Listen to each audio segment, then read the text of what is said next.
सुनिए, आप भी ना बिल्कुल बुद्धू हैं। क्यों? मैंने आपसे 50,000 रुपए भेजने को कहे थे और आपने गलती से मुझे 5 लाख रुपए भेज दिए। कोई बात नहीं। कोई बात कैसे नहीं? कल पड़ोसी ने भी अपनी बीवी को गलती से 50,000 की जगह 5 लाख रुपए भेज दिए थे और आपको पता, उसकी बीवी वो पैसे लेकर भाग गई। हाँ पता है, बस यही सोचकर तो मैंने भी तुम्हें भेज दिया। क्या? क्या सोचकर? बोलो कि तुम भागोगी नहीं।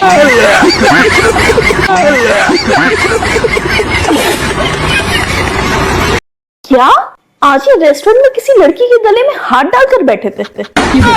आने दो इन्हें, आज इनकी सही से खबर लूंगी। रखो फोन।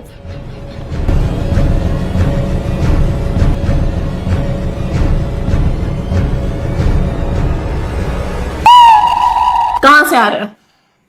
अरे 1 मिनट रुको।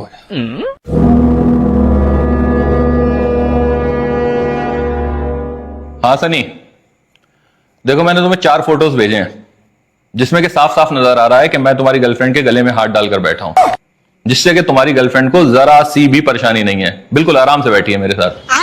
तो अब तुम्हें यकीन हो गया कि तुम्हारी गर्लफ्रेंड 1 नंबर की आवारा है, तुम्हें धोखा दे रही है। तुम्हें प्रूफ चाहिए था ना, लो कर दिया प्रूफ।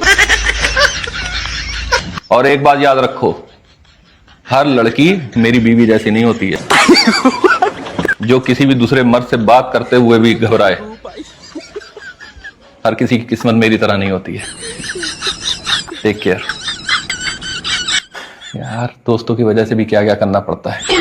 तुम तो जानती हो कि मैं किसी लड़की की तरफ आग उठाकर भी नहीं देखता हूँ, लेकिन ये दोस्त यार मुझसे क्या क्या करवाते हैं, परेशान हो। वाह क्या एक्टिंग कर रहा है। कोई बात नहीं, मैं तो दुआ करती हूँ कि हर लड़की को आप जैसा हस्बैंड मिले। और मैं भी चाहता हूं कि हर लड़के को तुम्हारी जैसी बीवी मिले। आप भी ना।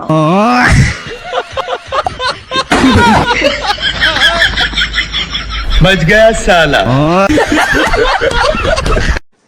ये लो, अम्मी का फोन आ गया है, क्या करें? उठाओ, स्पीकर पे डालो।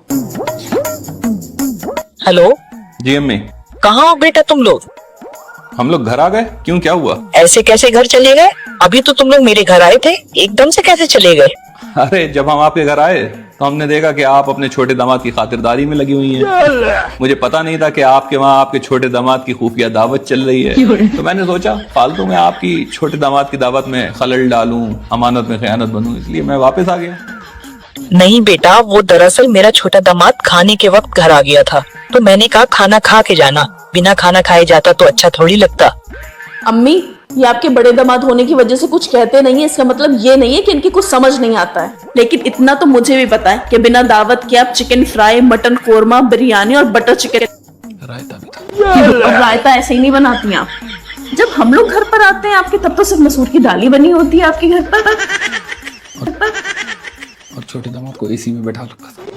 और हाँ, आपने अपने छोटे दामाद को एसी में बैठा रहा था। जब हम लोग आते हैं तब तो आप इन्हें कूलर के सामने बैठा देती हैं। टैनिंग हो गई है इनके, काले पड़ गए हैं बेचारे। अरे अम्मी छोड़िए, तुम फालतू में अम्मी से बहस कर रही हो। जरा जरा सी बातों को बढ़ाया नहीं जाता है यार। अरे बेटा, मैं तो तुम लोग के लिए किचन में प्लेट्स लेने गई थी ताकि तुम लोग भी साथ में खाना खा लो, लेकिन मुझे क्या पता था कि तुम लोग नाराज होकर चले जाओगे। अरे अम्मी, नाराजगी कैसी? मैं आज तक कभी नाराज हुआ हूँ आप लोगों से? मैं तो आपके घर को अपना घर समझता हूँ। मैं इन छोटी छोटी बातों पे नाराज होऊंगा, ये दावत वाली बातों पे। और रही दावत की बात, तो जितना तेल मेरा आपके घर आने जाने में लगता है, उतने में तो मैं एक 5 स्टार होटल में पेट भर के खाना खा लूं। है की बात नहीं? हाँ बेटा, बात तो सही है तुम्हारी, लेकिन मुझे अच्छा नहीं लग रहा है कि तुम बिना खाना खाए चले गए। ऐसा करो, तुम किसी वक्त मेरी तरफ से 5 स्टार होटल में अपनी पसंद का खाना खा लेना। अरे बस हम लोग निकली तो रहे थे होटल में खाना खाने जाने के लिए। तो बताओ किस नंबर पर पैसा भेजूं? अरे नंबर तो मेरा यही वाला है, लेकिन आप पैसे ना भेजिएगा। ये छोटी छोटी बातों के लिए आप पैसे भेजेंगे, कैसी बातें करती हैं? बेटा चेक करो, 10,000 रुपए पहुँचे तुम्हारे पास? मैसेज तो नहीं आया। हाँ आ गया। अरे आप भी इतनी जल्दी आपको होती है पैसे भेजने की? आप फालतू में जरा जरा सी बातों के लिए पैसे ना भेजा करिए, अच्छा नहीं लगता है। चलिए जाते हैं, खाना खा के आते हैं, ठीक है? ख्याल रखिए अपना। ठीक है बेटा। 10,000 रुपए की जुगाड़ हो गई। मसूर की दाल बन गई। हाँ बस मैं भी लाई। हाँ चलो खाते हैं और फिर कल इन पैसों से शॉपिंग करके आएंगे।